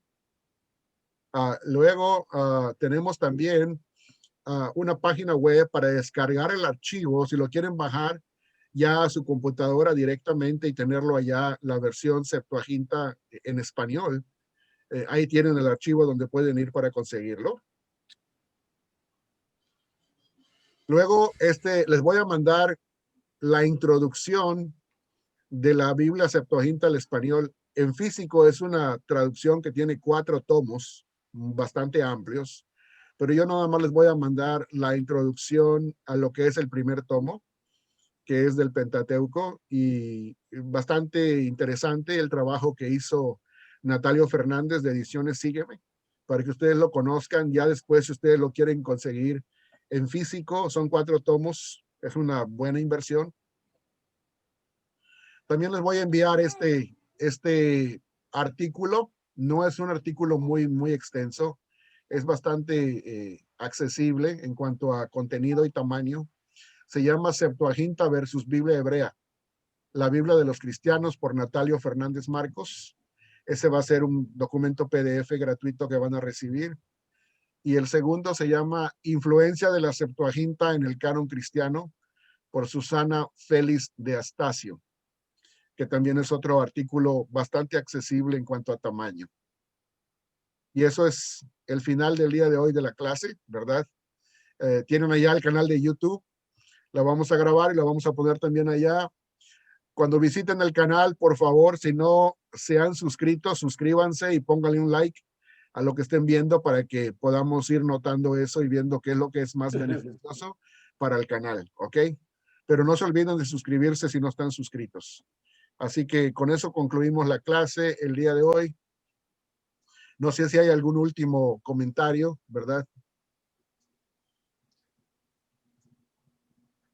No se olviden leer los artículos conforme lo vayan recibiendo, para que vayan poniéndose al día y sigan avanzando. Si tuvieron la oportunidad de leer los que les envié unos después de la primera clase. No la enciclopedia, pero hay otros que eran más pequeños, ¿verdad? Sí. El glosario, habían 2 glosarios, ¿verdad? Bueno, yo me motivé ¿sí? a leer, solamente a leer el estudio. Ok. Te soy sincero. Luego Bueno, entonces comienzo. Le di una pasadita para ver cómo, pero tiene mucho material. Claro que sí. Bastante. Eso hay que durar meses leyendo. Pero el glosario, los 2 glosarios son bastante cortos como para que puedan invertir un poco de tiempo en ello y van a ver que va a ser beneficioso, muy beneficioso cuando los terminen. Wonderful. Bueno, hermanos, les agradezco el tiempo. Estamos terminando, son aproximadamente en mi horario las 12:08, 12:07 por allá. Sé que para algunos de ustedes ya es mucho más tarde, así que los voy a dejar ir. Yo sé que hay varias cosas que tienen que digerir de la clase del día de hoy, ¿verdad? Ir estudiándolo, ir pensándolo y agradezco su presencia. Vemos que el canal va creciendo cada día más. Qué bueno, ¿verdad? Tenemos más personas el día de hoy. Esperamos que en el futuro tengamos muchas más. Y nuestro único propósito es capacitar y ir creciendo en amor y en armonía entre nosotros y ir profundizando en las cosas del nuevo pacto, del Evangelio de la Gracia y lo que eso implica para nuestras vidas. Y ante todo, pues ser fieles al Señor Jesús. Eso es nuestro principal propósito, ¿verdad? Muchas gracias, Ben. Gracias por tu tiempo, por la dedicación. Claro que sí, es un placer. Van a recibir los mensajes. Pendientes, hermano. Nos vemos de aquí a 15 días. ¿Ah? Pendientes, hermano. Claro que sí. Nos vemos aquí a 15 días. Dios lo bendiga. Bendiciones. Bueno, Ciro, Dios lo bendiga. Dios lo bendiga, mi hermano. Un abrazo. Dios lo bendiga, Chalón, y gracias, Benjamín, por tu tiempo, ¿verdad? Shalom, Alejandro. Shalom, Ubrahot. Shalom, Ubrahot. Paz y bendiciones. Sí, bendiciones. Bendiga. Hermano, Shalom.